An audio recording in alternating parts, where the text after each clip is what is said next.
Herkese salam. Bugün yoğurt hazırlayacağım. Artıq marketdən yoğurt almağa son qoyacaqsınız.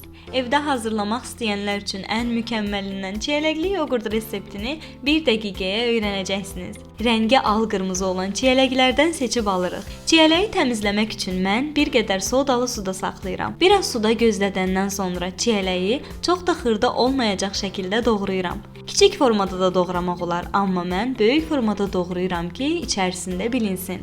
Qazana yağlılığı yüksək faizli olan süd əlavə edirəm. Üzərinə qarğıdalı nişastası, şəkər tozu və vanil əlavə edirəm. Spatula vasitəsilə əlimi saxlamamaqla südlü qarışım qatlaşana qədər qarışdırıram. Qaynağa düşməmiş tam qızdıqda isə çiyələkləri əlavə edirəm. Asta xodda qarışdıraraq bişirirəm. Tərkibində meyvələrin suyu buxarlanıb qatlaşdıqda ocaqdan götürürəm. Qablara servis edib soyumasını gözləyirəm. Bu formada bişirdikdən sonra blenderdən də keçirə bilərsiniz. İnanın mənə çox ləzzətli olur. Mütləq sınayın. Videomu bəyənməyi, yeni videolardan xəbərdar olmaq üçün kanalıma abunə olub, zəng işarəsini aktiv etməyi unutmayın. İzlədiyiniz üçün təşəkkür edirəm. Hələlik.